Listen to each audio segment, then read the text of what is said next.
আসসালামু আলাইকুম, শুভ সকাল। পাখির ডাক ছোট শুনছে আর পাপাকে হচ্ছে ডেকে উঠালো, বললো পাপাই উঠো। আর পাখিকে বলছে পাখি আর ডাকিস না, আমরা সবাই তো উঠে পড়লাম, খালি মান্তাকাকে ডাক, মান্তাকা এখনো ঘুমাচ্ছে।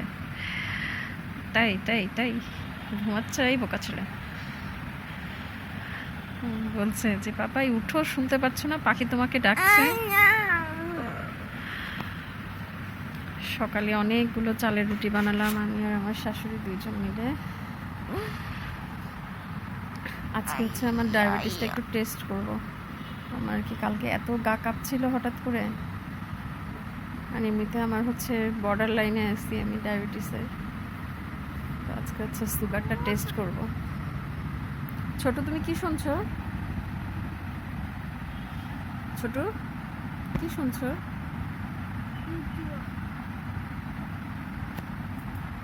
আচ্ছা দিকে তাকাও, আমার পচা ছেলেটা কোথায়? আমার ভালো ছেলেটা কোথায়? আমার পাগল ছেলেটা কোথায়? সব ভালো ও নিবে আর সব খারাপ ওকে দিবে। আমার কলিজা ছেলেটা কোথায়? আমার ছোট আন্টি মারা যাওয়ার হচ্ছে 10-12 মিনিট আগে ছোট আন্টির ছোট ছেলে, না আমি ছোট আপুর কথা আর বলবো না, বলছি ছোট আপুর কথা বললে আমি কান্না শুরু করে দেবো। ও খুব মন খারাপ ছিল, দুই ছেলেরই খুব ভালোবাসতো ওদেরকে। তো হচ্ছে আমার আর কি ছোটো আন্টির ছোটো ছেলে বলতেছে আম্মু গরু কেনা হয়েছে তো দুইটা, একটা দেশের বাড়িতে আর একটা হচ্ছে ঢাকাতে। সে আবার হচ্ছে কথা বলতে পারতেছে না, ওর ভিতরে স্টক করার কারণে মুখটাকে কথা ভালো মতো বোঝা যাচ্ছিল না, মুখটা বন্ধ করতে পারছিল না।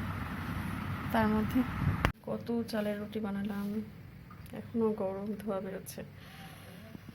তো ছোটো আন্টি হচ্ছে আমার রান্নাঘরের জানলা দিয়ে যে পেয়ারা আমার শাশুড়ির। তো আমার ছোটো আন্টি বলছিল যে কাকে কাকে গরুর মাংস দিবে, প্রতিবার যাদের যাদের দেয়, আম্মুর কথা, তারপরে তার আরও সব ভাই বোনদের কথা, আমাদের কথা।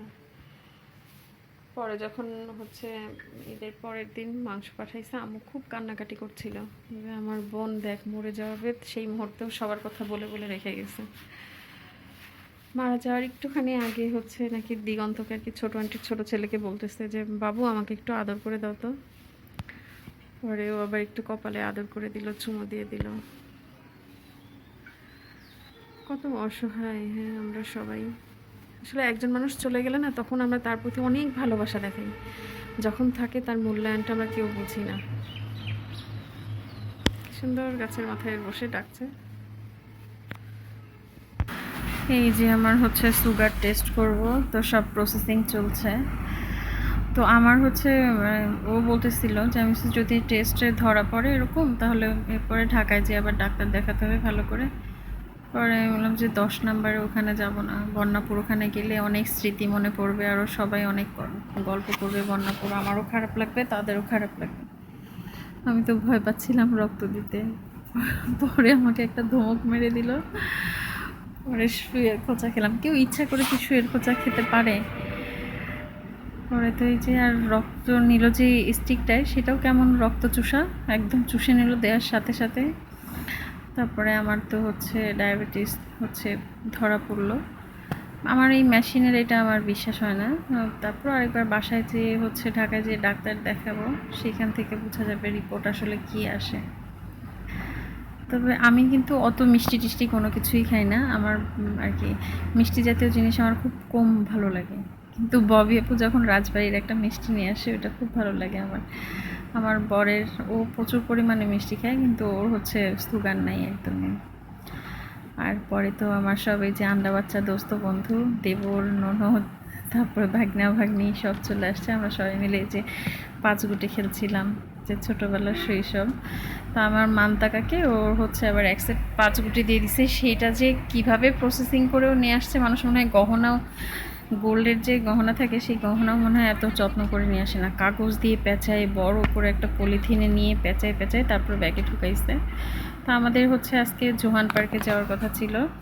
তো আমরা জোহান পার্কে যাব, আমি, অভি, মান্তাকা, ছোটো, আমরা সবাই। তো এর মাঝখানে আমি আবার এই সমস্ত বাচ্চা কাচ্চাগুলোকে গুছাই নিছি। এর জন্য একটু বকাও খাইছি, যে সোহাগ হচ্ছে আমাকে বলতেছিল যে শুধু আমরা যাব তাহলে হতো, তুমি আবার এর ভিতরে আবার এতগুলা মানুষ গুছাইছো, আমি এবার 5 জন মানুষকে এক্সট্রা গুছাই নিছি যে চলো যাই। কারণ মানুষজন এই সমস্ত জায়গায় গেলে কি বাচ্চা কাচ্চার সাথে আরও অনেক মানুষজন গেলে খুব মজা হয়, এর জন্য হচ্ছে এতগুলো বাচ্চা কাচ্চা আরও 5 জনকে এক্সট্রা নিয়ে যাওয়া। তো এখানে যেহেতু অভির পুরাই উল্টা একটা ভাব চলে আসছে যে বৌমনি আমি পানিতে, আর কেউ গানের শব্দ শুনলে ওর মাথা খারাপ হয়ে যায়, বৌমনি আমি পানিতে নেমেই আগে নাচা শুরু করব। ও তো যে এটা হচ্ছে আমার চাস্তো দেবর, আর এটা তো আমার বর। তো হচ্ছে আমার চাস্তো দেবরও হচ্ছে জোহান পার্কে আসতে, 2টা চাস্তো দেবর আর হচ্ছে আমার একটা চাচা শ্বশুর।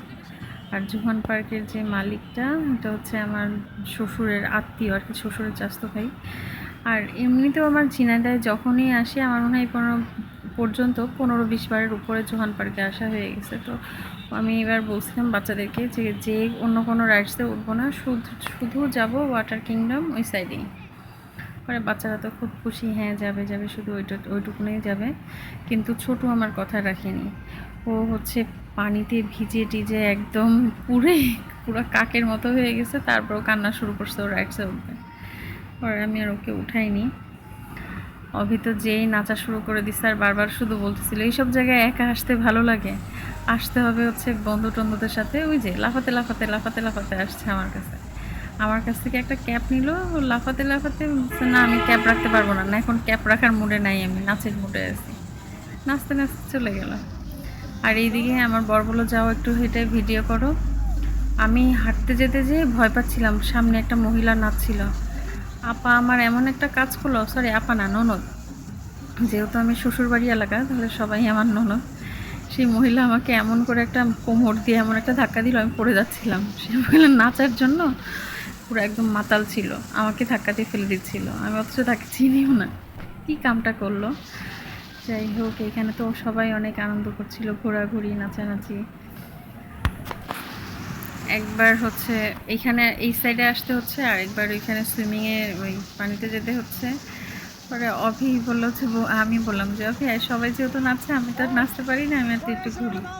পরে এই যে সব আন্ডা বাচ্চাগুলো ভিজে ভিজে, আর আমার ছোটুর আর অভির মান্তাকার এই 3 জনের যে কালারের কি অবস্থা হয়েছে। আর অভি আমাকে বলতেছিল যে মামা আর বৌমনি তোমরা এদিক দিয়ে আসো ভিডিও করে। তো আমার বর নিজেকে শাহরুখ খান মনে করে একটা কোমরে হাত দিয়ে এই যে পোজ দিয়ে দিল। ভিজা টিজার পরে এসে হচ্ছে এখানকার যে দুধ চাটা এটা আমার খুবই ভালো লাগে, শর্ট দেওয়া থাকে, একদম পুরো খাঁটি দুধের চা। তো এখানটায় এসে আমি এই যেটা হচ্ছে রোহান খাঁটি দুধের চাটা খাই। আমার পুরো জোহান পার্কে যতটা না ঘোরা হয়, আমার এখানে এসে অনেকটা সময় বসা হয়। এখানে যে একটা দোলনা আছে, পাশাপাশি 2টা দোলনা, ওই যে দোল খাচ্ছে আমাদের সঙ্গীরা, তো ওই দোলনাটাতে যেয়ে বসা হয়। আর যখনই বসবো রোহান ফাজিল ও এসে আমাকে অনেক জোরে জোরে ধাক্কা দেয়, আর অভি আর চেঁচাতে হয়। কিন্তু আমার ওইখানটা বসে থেকে খুব ভালো লাগে। এই যে আমাদের কালার এবার বোঝা যাবে, আমার হাত পুরো পুরে এমনিতেই কালো মানুষ, আরও কালো হয়ে গেছি। আর এই যে অভিকে তো চেনাই যাচ্ছে না, একদম পুড়ে গেছে। আর আমার ছোটুর অবস্থা ভয়াবহ খারাপ, আমরা পুরো একদম রোদে পুড়ে ডিপ হয়ে গেছি কক্সবাজারের উপর দিয়ে। এই যে এখানটা আমি এসে অনেকক্ষণ বসে থাকি, পরে আবার একটু আইসক্রিম খেলাম, অনেকক্ষণ বসে গল্প টল্প করলাম।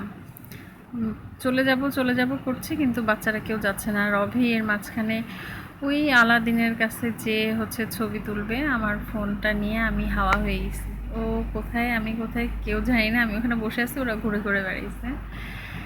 আগে যখন এই যে শীতের মধ্যে এই পুরাটা ফুলে ফুলে ভরা ছিল, ওই সাইডে অনেক সুন্দর করছে স্পিড বোর্ডের ওই পাশে। তো আমার পুরাটা না একবারে কখনো এসে পুরাটা ঘোরা হয় না, দেখা গেলো কোনো এক সময় আসি এই একটা সাইড একটুখানি দেখে ওই যে চায়ের ওখানটা যেয়ে বসে থাকি, কাকুর কাছ থেকে চা খাবো। আর রোহান আছে সাথে, ওইখানে যেয়ে বসে থাকতে ভালো লাগে। পুরো পার্কের ভিতরে আমি যখনই আসছি এই পর্যন্ত 15-20 বার, তারপরে পুরো পার্কে এসে আমার ওই জায়গাটুকুনি খুব ভালো লাগে। কিন্তু অনেক সুন্দর করছে এই ব্রিজটা দেখে। আমার মান্তাকাকে বলতেছিলাম যে দেখো আমরা বান্দরবন চলে আসছি। আর এর ভিতরে ফেসবুকে যেই পরিমাণ রাসেল ভাইপার চলতেছে, আর এমন একটা অবস্থা, আকাশটা খুব ভালো লাগছিল। আমি এগুলো ভিডিও করছিলাম, এর ভিতরে দেখি যে ওই ইসের ভিতরে এই কি জানো পানিতে হচ্ছে মাছের পাশ দিয়েই হচ্ছে একটা ধোঁড়াসাপ যাচ্ছে। এই যে শুরু হলো রাসেল ভাইপার রাসেল ভাইপার, আমি বলছি, না এটা রাসেল ভাইপার না, এটা ধোঁড়াসাপ। যে এখন সব জায়গায় শুধু রাসেল ভাইপার রাসেল ভাইপার। যাক, ঘোরাঘুরি করে অনেক ভালো লাগলো, যদিও একটু বরের কাছে বকা খেলাম যে সব এতগুলো মানুষকে তুমি গুছালে, তারপরে এতগুলো মানুষ না গেলে এতটা আনন্দও হতো না। তবে শান্ত নিজে সাঁতার পারে না, ও আমার হাত ধরে টানাটানি করছিল, মামি মামি আসেন আসেন, আমি সাঁতার পারি, কোনো ভয় নেই, আপনি আসেন। আর আমার কখনো এই স্টলগুলোতে যাওয়া হয়নি, কি মনে করে যেন জিতে গেলাম, আর আমার ছোট প্যাঁপা শুরু করে দিল। আমি একটা খেলনা ধরলাম, তুমি তো পারতে আমাকে ওটা কিনে দিতে। আমি বলছি, না আমি তো পারতাম না, আমি তো ভুলেই গেছি, তুমি কে? আমার ছোটুর অতিরিক্ত সাহস হয়ে গেছে, ছোট আমাদের একটু চালাচ্ছিল। তো যাই হোক, সবাই আমাদের জন্য দোয়া করবেন, ভালো থাকবেন। টাটা, বাই বাই, আল্লাহ হাফেজ।